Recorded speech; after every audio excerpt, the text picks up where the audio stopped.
खुश आमदीद दोस्तों, मैं हूं इब्तिसाम जाहिद और आप देख रहे हैं मेरा यूट्यूब चैनल। शुरू करते हैं आज की कहानी। मोहब्बत कुर्बानी मांगती है, लेकिन मेरे भाई ने जैसी कुर्बानी दी इसकी मिसाल नजर नहीं आती। हुमा हमारे पड़ोस में रहती थी। वो तकरीबन रोज ही हमारे घर आ जाती और मेरे कामों में हाथ बटाने लगती। तभी मुझे वो और भी भाने लगी। एक रोज वो मेरे बच्चों के कुछ कपड़े, जिनकी सिलाई कहीं कहीं से खुल गई थी, सी रही थी कि मेरा भाई इफ्तिखार आ गया। वो मुझसे 2 बरस छोटा था। हुमा को सिलाई करते देखकर भाई ने मुझसे कहा, बजिया मेरी कमीज की आस्तीन जरी सी उधड़ गई है, इस लड़की से कहो सिलाई लगा दे। ठीक है, तुम अंदर जाओ और कमीज उतार कर मुझे दो, मैं अभी सिलाई लगवा देती हूं। कफ से थोड़ी सी आस्तीन उधड़ गई थी, हुमा ने 1 मिनट में ही ठीक करके दे दी। इफ्तिखार कमीज पहनकर बाहर आया और हुमा का शुक्रिया अदा किया, लेकिन इस लड़की ने जवाब में एक लफ्ज भी न कहा, बल्कि मशीन पर झुकी सिलाई करने में महव रही।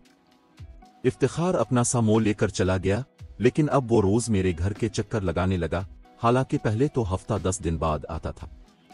एक दिन वो आया तो हुमा को मौजूद देखकर उसका चेहरा खुशी से सुर्ख हो गया, जैसे इसकी मुराद बर आई हो। इफ्तिखार ने इसको मुतवज्जे करने के लिए यहां वहां की बातें की, मगर वो मुतवज्जे ना हुई। तब इसने मुझको मजबूर किया कि किसी तरह इसकी हुमा से बात करा दूं, क्योंकि वो इससे शादी करना चाहता है। मैंने कहा, भैया ये काम आसान नहीं होते, फिर भी कोशिश करूंगी। अगले रोज इफ्तिखार फिर शाम के वक्त आया, क्योंकि हुमा भी अक्सर शाम को आती थी। मैंने इसे बताया कि मैंने हुमा से बात की थी, मगर वो बिगड़ गई। कहने लगी कि मैं अब से मिलने आती हूं, इसका मतलब ये नहीं कि आपके भाई साहब मुझसे इश्क फरमाने लगे। मुझे आपसे ये उम्मीद न थी। मैंने हुमा से कहा कि मैंने अपने भाई का पैगाम दिया है तो क्या बुरा किया है। शादी का पैगाम देना इज्जत की बात होती है, इसमें बुराई वाली तो कोई बात नहीं। उसने कहा कि यह बुराई वाली बात नहीं, लेकिन शादी का पैगाम लड़की को नहीं इसके वालिदैन को दिया जाता है। हुमा का मूड ऑफ देखकर मैंने भाई को समझाया कि तुम इस लड़की का ख्याल छोड़ दो, लेकिन इफ्तिखार ने मेरे समझाने का कोई असर नहीं लिया, बल्कि एक पर्चे पर यह लिखकर इसे दे दिया कि तुम अपने हाथ से हाँ ना लिखकर जवाब दे दो। अगर तुमने ऐसा न किया तो मैं हर आध घंटे में तुमको एक पर्चा लिखकर जवाब मांगता रहूंगा, यहां तक कि तुम तंग आकर कोई तो जवाब दोगी। तब मैं अपने दिल को समझा लूंगा और फिर कभी तुमको तंग करूंगा न तुम्हारे सामने आऊंगा।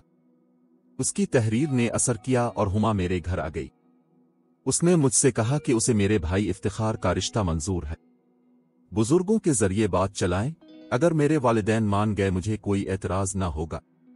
हफ्ते बाद मैं वालिदा के हमरा हुमा के घर गई। यूं बात पकी हो गई। अब इफ्तिखार मेरे घर आता, वो भी आ जाती, दोनों आपस में बात करते थे। इफ्तिखार और हुमा अभी पढ़ रहे थे, तभी उनकी शादी में काफी वक्त था, मगर उनके दरमियान मोहब्बत बढ़ती जा रही थी।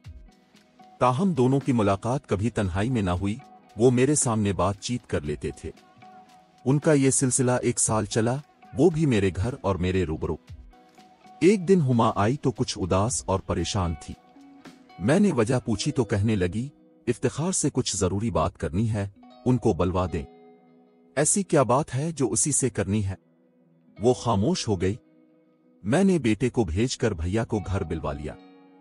इस दौरान हुमा ने अपने हाथ से लिखा हुआ एक खत मेरे हाथ में थमा दिया, जिसे पढ़कर मेरे पैरों तले से जमीन निकल गई। भैया ने आकर पूछा, बजिया क्यों बुलवाया है, खैर तो है? मेरा लहजा बोझल था।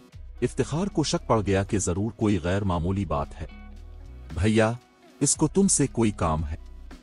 बात दरअसल ये है कि हुमा तुमसे बेवफाई की मुर्तकिब हुई है, जिसके नतीजे में वो अब मुश्किल में फंस गई है। ये सुनकर भाई के चेहरे पर मुर्दनी छा गई। मैंने जब भाई को हुमा का असल मसला बताया तो उसके कान सुलग उठे, इसके तन बदन में आग लग गई। हुमा से तो बिल्कुल भी ऐसी उम्मीद ना थी। सख्त सर्दी में भी यूं लगा जैसे मेरे भाई पर हजारों सूरज गिर पड़े हों। इसका वजूद एक दहकती हुई भट्टी बन गया था। मैंने अपने भाई की हालत गैर देखी तो घबरा गई। दौड़कर पानी लाई और उसको पिलाया, लेकिन हल्क से तो एक घूंट पानी नहीं उतर रहा था। वो इतनी घुटन महसूस कर रहा था जैसे इसकी सांस की नाली बंद होती जा रही हो। मैंने कहा, वो अपने किए पर बहुत ही शर्मसार है और तुमसे मदद चाह रही है, वरना जीते जी मर जाएगी। तो मर जाने दो, मैं उसकी क्या मदद कर सकता हूं? बहुत नाज था मुझे इसकी मोहब्बत पर, फख्र किया करता था उसकी वफा और पाकीज़गी पर। अपने अब से बढ़कर मैंने इसको चाहा। अपनी शरीक हयात समझकर इतनी इज्जत से बात करता था कि कभी इसके आंचल को अपनी उंगली से छुआ तक नहीं, और ये इनाम दिया है इसने मुझे।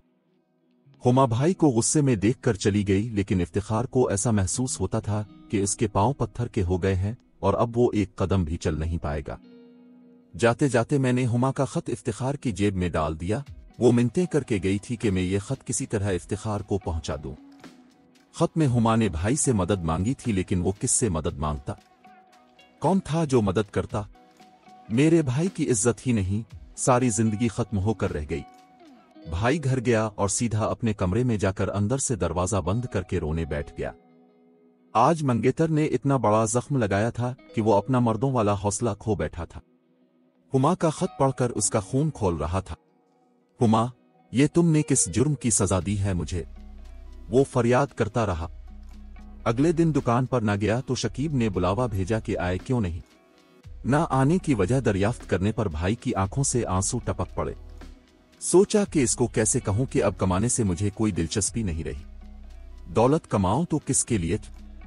शकीब भाई इफ्तिखार की परेशानी भांप गया और बोला, क्या हुमा से झगड़ा हो गया है या वो नाराज हो गई है?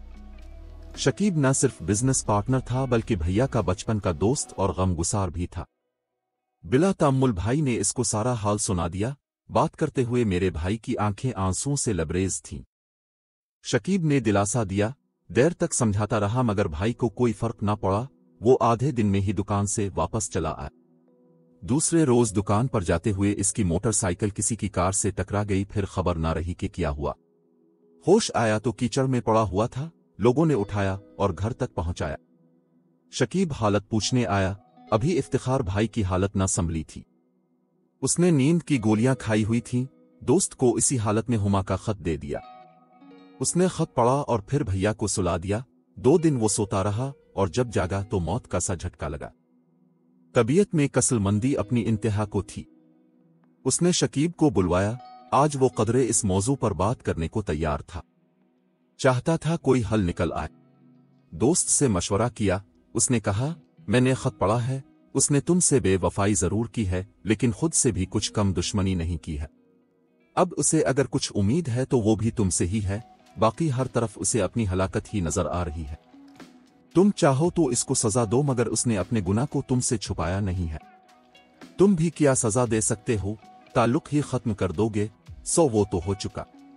मेरे नजदीक अब उसे मुसीबत में फंसा हुआ एक इंसान जानकर उसकी मदद कर दो तो बेहतर है। खत में हुमा ने लिखा था, मुझे मुआफ कर देना।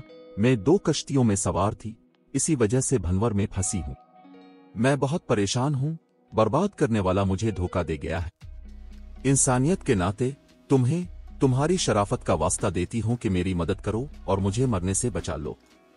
तुमने मदद ना की तो मुझे खुदकशी करना पड़ेगी। इसके सिवा मेरे लिए निजात का अब कोई रास्ता नहीं है। अब मैं इस लड़की के लिए क्या कर सकता हूं जिसने मेरी खुशियों को उल्टी छुरी से ज़बह किया है? मैं तो खुद रेजा रेजा हो गया हूं, टूट गया हूं। शकीब ने मेरे भाई को दिलासा दिया और इस बात पर आमादा किया कि फौरी तौर पर वो हुमा से शादी कर ले। खुद को और दूसरों को धोखा देना मुहाल था, मगर बड़ी नेकी तो यही थी कि जिससे नफरत कर रहा हो इंसान इस डूबते हुए को बचा ले। इसके लिए को हमालिया से भी बड़ा ज़र्फ चाहिए। हुमा की जिंदगी बचाने के लिए दोस्त ने भाई को आमादा कर लिया कि वो फौरी तौर पर अपनी मंगेतर से निकाह कर ले। यूं जल्दी निकाह हो गया और अगले रोज रुखसती हो गई। सिर्फ लड़की की मां इस राज से वाकिफ थी कि उसकी बेटी ने दुनिया को दिखाने के लिए सुर्ख जोड़ा पहना है और इफ्तिखार ने उन शरीफ वालिदैन की इज्जत को बचाने के लिए कुर्बानी दी है। हुमा के हाथों में मेहंदी भी लगाई गई, मगर वो उजड़ी ही रही। सुहाग रात को इफ्तिखार ने इससे कोई बात नहीं की। कलाम तो क्या उसकी तरफ देखा तक नहीं। जब तमाम घर वाले सो गए तो वो उठकर छत पर चला गया और फर्श पर बगैर तकिया और बिस्तर के ही लेट गया। तमाम रात आसमान के अंधेरों को देखते हुए गुजार दी। खबर नहीं हुमा ने वो रात कैसे गुजारी। शादी के बाद 3 दिन घर रहा और उन 3 दिनों में हुमा से कोई बात नहीं की। इसके बाद कराची आकर वीजा की कोशिश शुरू कर दी। एक दोस्त की मदद से इफ्तिखार भाई को वीजा मिल गया। वो रियाज चले गए और वहां एक जनरल स्टोर पर मुलाजमत कर ली। दुनिया के दिखावे को हर माह खर्चे की रकम भी भिजवाता रहा, मगर एक बार भी इसे खत लिखा और ना फोन किया। जब अम्मा के फोन से इत्तला मिली कि हुमा एक बच्चे की मां बन गई है, कुर्बानी की हद बस यहां तक थी। इफ्तिखार भाई ने खत फाड़कर चूल्हे में डाल दिया। 6 माह और गुजर गए, भाई ने बच्चे की सूरत न देखी और फिर बहुत सोच समझकर हुमा को तलाक इरसाल कर दी। भाई जानता था कि हुमा को भी इस तलाक का सदमा नहीं हुआ होगा क्योंकि उसे भी इस अमर का इंतजार होगा। इसके लिए यही एहसान कम न था कि इफ्तिखार ने जानते बूझते इससे निकाह करके उसे बदनामी के गड़े में गिरने से बचा लिया था, बल्कि मौत के मुंह से निकाल लिया था। इसे मनकूहा बनाने के सिवा कोई चारा न था कि हुमा को मरने से बचा लिया गया। तलाक के कागज मिलते ही खानदान में कोहराम बर्पा हो गया। बरादरी ने इफ्तिखार पर थू थू की। किसी को इस बात का इल्म नहीं था कि इसने हुमा को तलाक क्यों दी है। बज़ाहिर लोगों की नजरों में वो बेकसूर थी। मेरे घर वालों को भी इससे कोई शिकायत न थी। अगर लोगों को शिकायत थी तो भाई से कि 3 दिन की दुल्हन को छोड़कर चला गया था और फिर साल भर बाद खुद आने की बजाय तलाक के कागजात भेज दिए। हुमा को तो ऐसी चुप लगी कि वो अपनी बर्बादी पर आंसू तक नहीं बहाती थी। सभी मेरे भाई को बुरा भला कहते थे कि जिसने बिला कसूर अपनी नई नवीली बीवी को तलाक दी थी, मगर मैं जानती थी कि जितनी हुमा मेरे इफ्तिखार भाई की मशकूर है, इतना कोई नहीं होगा। इसको तो अब तलाक का भी गम ना होगा कि भाई ने ऐसे हालों में इसको पनाह दी कि जब सगे बाप और भाई तक लड़की को शूट कर देते हैं। आज कोई कुछ कहे मगर मैं अपने भाई को मुजरिम नहीं समझती क्योंकि वो किसी हाल इसके साथ एक झूठी जिंदगी नहीं गुजार सकता था। वो बीवी तलाक याफ्ता होती तो और बात थी, तब इसके बच्चे को भी बाप मिल जाता, लेकिन अब मेरा भाई इसके बच्चे को बाप का प्यार नहीं दे सकता था। यही क्या कम था कि जिस बच्चे से इफ्तिखार नफरत करता था, इसको बाप के तौर पर अपना नाम दे दिया था। अब वो बना बाप का बच्चा नहीं कहलाएगा और लोग इससे नफरत करके इसकी जिंदगी अजीरन नहीं करेंगे, बल्कि वो जहां जाएगा उसकी एक पहचान होगी। इसकी वल्दियत के खाने पर एक ऐसे शख्स का नाम होगा जिसने इसकी मां से निकाह किया था। बेशक वो एक तलाक याफ्ता का बेटा कहलाएगा, तब भी दुनिया उसको इज्जत से जीने का हक देगी। ये एहसान वो था जो भी कोई मर्द किसी औरत पर नहीं करता।